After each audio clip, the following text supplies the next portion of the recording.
আপনি হয়তো জানেনই না আপনি নিজের অজান্তেই প্রতিদিন এমন কিছু করছেন যা আপনাকে নিয়ে যেতে পারে আদালতের কাঠগড়ায় কিংবা 14 শিকার ঘরে। কারো পার্সোনাল ছবি অথবা ভিডিও বন্ধুদের কাছে শেয়ার করছেন, কারো বিরুদ্ধে ক্ষোভের বশে ফেসবুকে স্ট্যাটাস দিলেন অথবা মেসেঞ্জারে কাউকে হুমকি প্রদান করলেন। এই বিষয়গুলো আপনার কাছে খুবই সাধারণ কিংবা মজার মনে হতে পারে, তাই না? কিন্তু বাংলাদেশের সাইবার আইন অনুযায়ী এর প্রতিটি গুরুতর অপরাধ, যার সর্বোচ্চ শাস্তি 14 বছর পর্যন্ত জেল অথবা কারাদণ্ড হতে পারে। আসসালামু আলাইকুম, আমি ঈশান এবং আপনারা দেখছেন আইজ অফ ঈশান। আজকের এই এপিসোডে আমরা এমন কিছু বিষয় আলোচনা করব যেই বিষয়গুলো আপনারা প্রতিদিনই করে থাকেন এবং যার ফলে হঠাৎ করে ফেঁসে যেতে পারেন বড় কোনো বিপদে। এবং এই ভিডিওর শেষে এমন একটা কথা থাকবে যে বিষয়টা আপনারা প্রতিদিনই করছেন এবং জানেনই না এটা কোনো অপরাধ। প্রথমত, ফেক ইনফরমেশন কিংবা গুজব ছড়ানো। স্ক্রিনে একটা চাঞ্চল্যকর নিউজ দেখতে পেলেন, সত্যতা না যাচাই করেই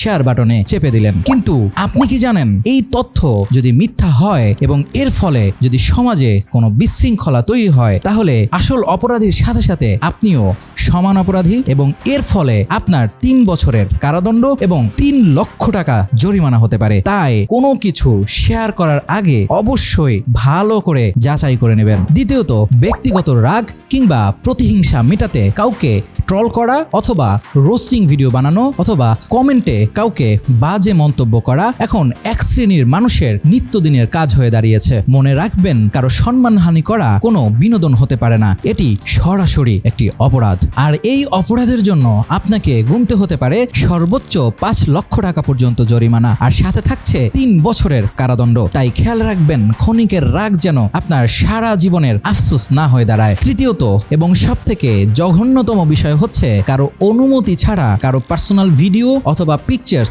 দিয়ে তাকে ব্ল্যাকমেইল করা অথবা অনলাইনে এটাকে ছড়িয়ে দেওয়া। এটা আপনার কাছে খুবই সাধারণ হতে পারে, তবে এই অপরাধের শাস্তি সর্বোচ্চ 5 বছরের কারাদণ্ড এবং 5 লক্ষ টাকা জরিমানা হতে পারে। তাই মনে রাখবেন, কারো পার্সোনাল জীবনকে পাবলিক করার অধিকার আইন আপনাকে দেয়নি। এবার আসি সেই কাঙ্ক্ষিত অপরাধের বিষয়ে, যেটি এই ভিডিওটি দেখতে থাকা আপনার বা আমার মতো শতভাগ মানুষ প্রতিনিয়ত করছে, কিন্তু জানিও না এটাও একটি সাইবার অপরাধ। কারো ইনবক্সের চ্যাটের স্ক্রিনশট নিয়ে অন্য কাউকে শেয়ার করা অথবা গ্রুপে পাবলিকলি পোস্ট করা, এগুলো আমাদের কাছে খুবই মজা মনে হতে পারে অথবা বন্ধুদের মধ্যকার গসিপ মনে হতে পারে, কিন্তু সেই স্ক্রিনশটের কারণে যদি ওই ব্যক্তির কোনো সামাজিক অথবা মানসিক বড় ক্ষতি হয়, তাহলে আপনি আইনের চোখে একজন সাইবার অপরাধী। ভার্চুয়াল জগতের একটা ক্লিক আপনার জীবনকে যতটা সহজ করে দিতে পারে, ঠিক তেমনি একটা